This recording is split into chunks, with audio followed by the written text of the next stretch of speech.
So hopefully everyone had a time to play with it a little bit. What I'll do is walk through the representation that I have already in the our markdown file in the one that was knitted. But again, it might not be necessarily the right way to do it. It was just how I had done it. Where am I? Sorry, I have a lot of tabs open trying to figure out where we went. Here we are. Okay. So first exercise was doing dimension reduction on the skin data, which is just the second data set that we're working with today. When we look at the dimensions of this data, you can see there's 14,000 genes and about 4,000 cells. This data structure, before when we had the mouse data, I had you guys build the expression set and I had you write in manually time point information. This particular expression set, we already had some of that steps done. So this one, it was already an expression set. We didn't have to do that. And there was already some P data here. So it looks like there's two different metadata variables about cells here. There's a patient variable and a skin variable. And then if we look at F data, which is the gene information, there's columns for whether or not it is a gene or whether or not it is coding. And in this case, they're not particularly helpful because it's true in both cases for all of the genes that are here. Now what we can do is look at a table to get a sense of what single cells are here within this P data. So we looked and we saw that there was different patients and different skin types. And when we look, that is reflected in this table. So here we have all of our patients in the data. And if we look at the skin types, some of these patients are healthy patients. So we only have cells that are healthy from those patients. And some of these patients are, they have the disease. So within the disease patients, we have both the unaffected non-lesional tissue, and we also have the affected disease tissue. So then we used the subset genes function in order to get the variable genes in the skin data. Just like we did with the mouse one, it gave us some set of genes. I had done PCA here. And then doing the dimension reduction. Here I had done iPCA and a number of components of 10 to reduce it down.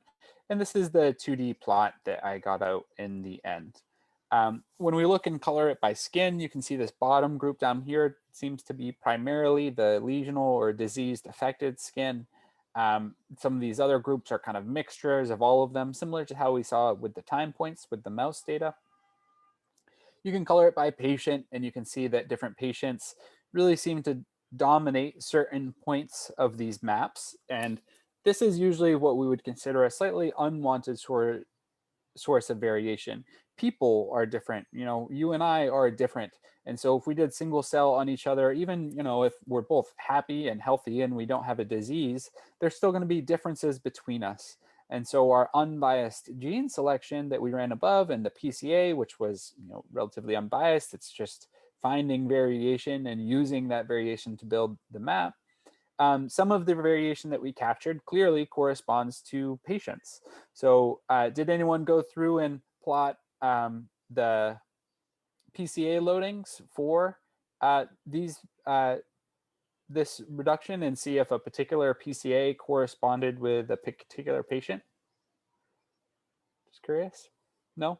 So that would be one thing you could do, is just like with the mouse data, we plotted PC1, we plotted PC2, 3, 4. If you were to plot PCs here, you would probably find that a particular PC is going to correspond with these particular groups of points that are all the same color, because here we're coloring by patient. And so some of our variation is going to be correlated with the differences in this patient. Now, already, usually this is one of the first things I will do is, once you have your mapping, you can start to look at genes that you believe are relevant in your experiment. So normally you're not completely unaware of what is going on, right? This is a skin sample. We would expect skin cells to be here. So you can use that kind of prior belief to manually, for now, just look at particular genes that you think might be interesting to you and see if they correlate with any particular parts of your mapping. So here I'm using the search gene function, searching within our expression set for anything that starts with CD. So CDs are common genes used in flow cytometry or in immunology. Here's a few of them. There's a ton of CD genes here, so I'm just grabbing a couple. But here's one, CD207, which is Langerhans, which is a hallmark of Langerhans dendritic cells. And when we look at CD207, it does seem to be localized to this particular group of cells. If we look at CD3, The UMIs. what's that? Can you explain the UMIs? Like, I didn't fully understand what the colors meant. Yeah, sure. So UMI stands for the unique molecular identifier. And that's what we had talked about towards the beginning, where when we're doing the RT and the droplet, each individual transcript gets tagged with a UMI. So this plot right here, what it's telling us is that some cells have 0 UMIs, and some cells have up to 5 or 6 UMIs here, according to this plot. So when we look at this 2D plot here, if something's gray, it means it's low expression, low UMIs for this gene. So, essentially not expressed. And as you go from blue to red to yellow, you can see the UMIs on the kind of like key here at the bottom of the legend. That's increasing expression. So when you look at CD207 here, this area up here that has lots of reds and yellows are the cells that express this gene highly.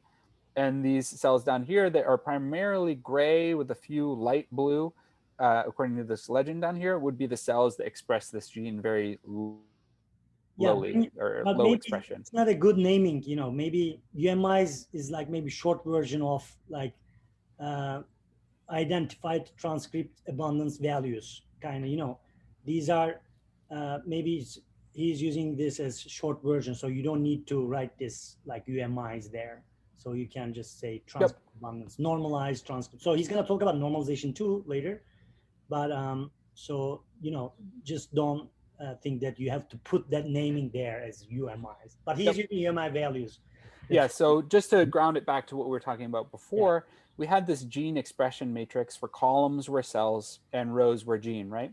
And each cell, based on its expression, might have high UMI value. So here at 27, it means cell 2, we captured 27 transcripts for gene 2.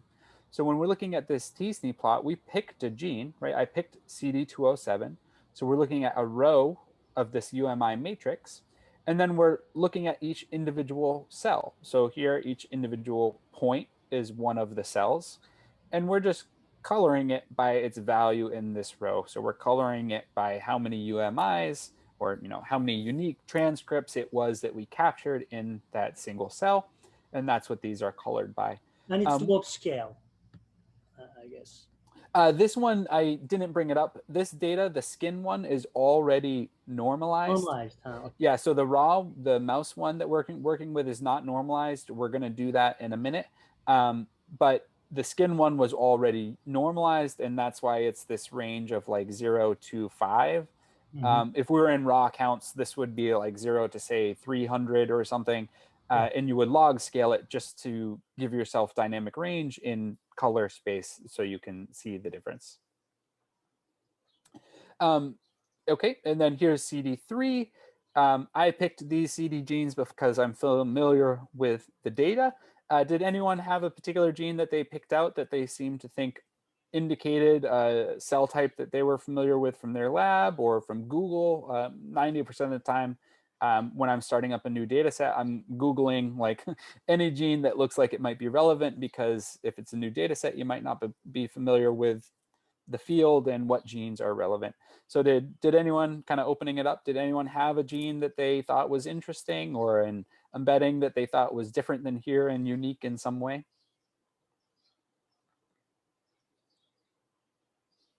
No? Okay, that's fine. For now, then we'll just go forward with this, which is that we seem to have some cells expressing CD207 and some expressing CD3.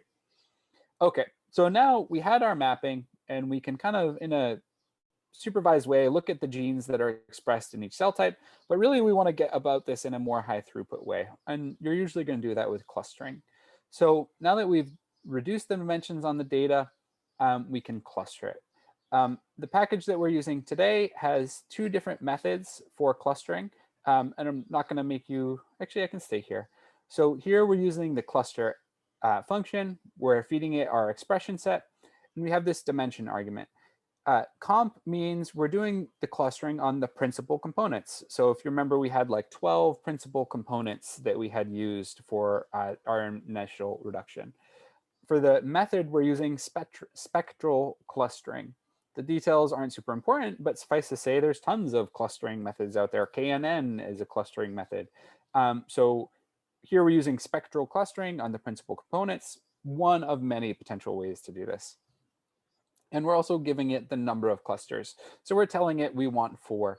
Now, why did I pick 4? Well, when I had looked at the original plot by time point, it looked like maybe there was about 4 groups, one in the bottom left, one in the top right, and then one over here and one over here.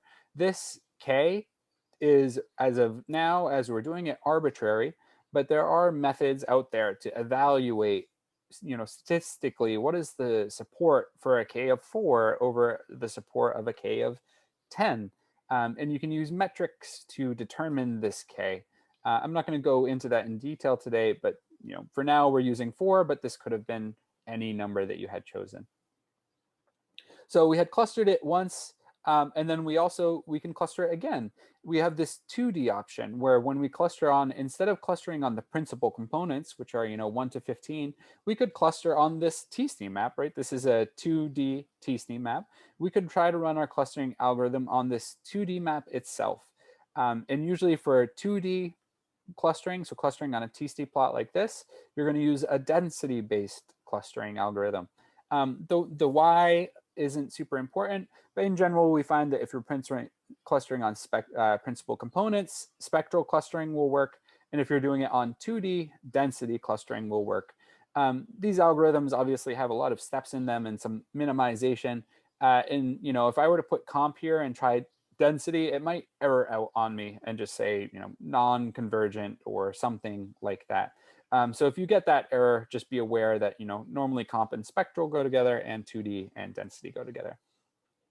So now we have 2 different sets of clusters for our data. So here's one t-SNE plot where we're plotting the expression set and we're coloring it by our spectral clusters.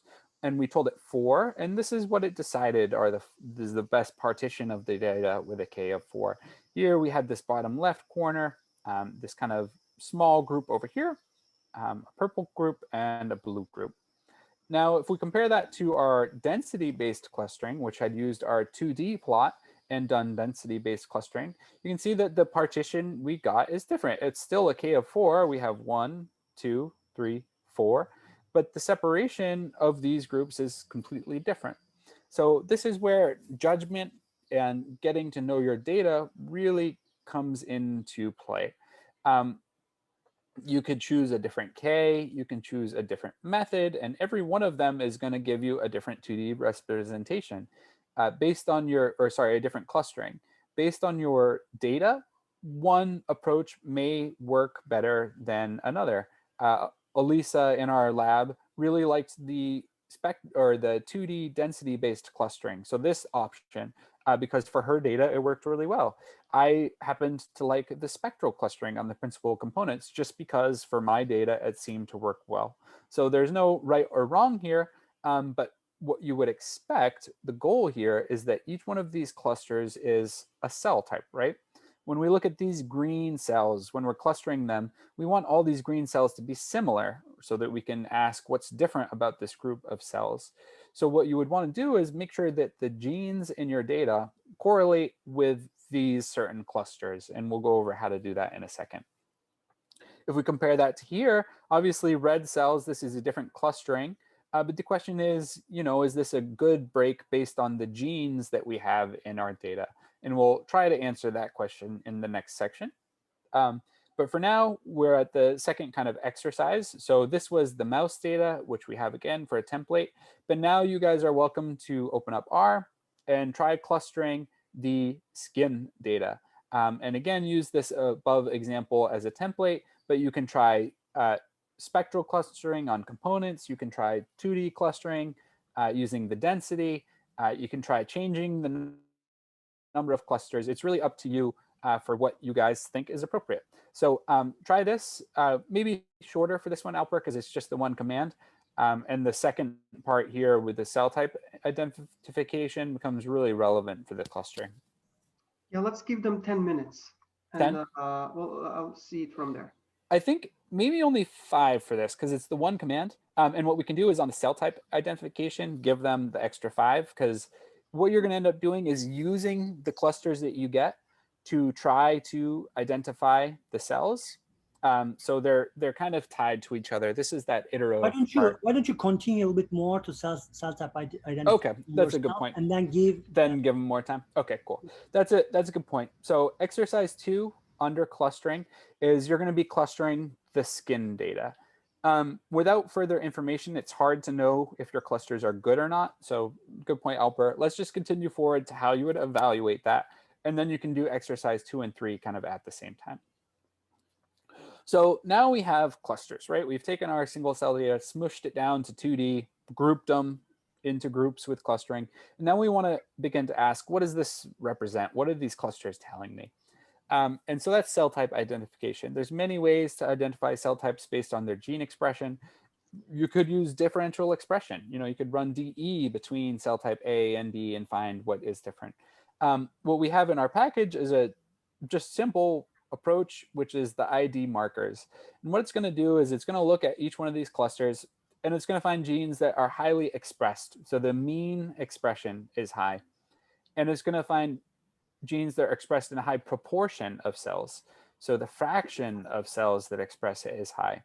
So we're finding genes that are highly expressed in a high proportion of cells, and we're maximizing the difference between each group. So I want a gene that's highly expressed here, but lowly expressed elsewhere. So a marker, a kind of gene that segregates each cell type. So we can run the ID markers command to find these markers. Then we can use the aggregate bulk function. So what this will do is take our expression set. It will use each of the clusters that you annotated above and get a mean expression value for each of them. Then we can return the markers. So when we look, I'm actually, I don't show you here, but this markers will be a list of different genes. When you get into R, definitely check out what markers is. And we can build a heat map. So now what we've done is we've taken our single cell data, we've clustered it into cluster 1, 2, 3, 4, based on the K and the methods we chose. And now we have a heat map of genes that are indicative of each cluster. And you can kind of take each one of these genes and go to Google and try and figure out, do I believe these clusters? Sometimes you'll do say a K of 10, and when you look at clusters 3 and 4, they really look like the same cell type. There's nothing unique between them. Then you might drop your K down. You might merge those clusters together. So that's kind of the iterative process where you go through and iterate through to find clusters that you're happy with. So now you're going to do the same exact process, the cell type identification in the skin. So now we can take, probably a longer break, like 10, 15 minutes, where you have this template for the mouse data. You will do exercise 2, which is clustering the skin data.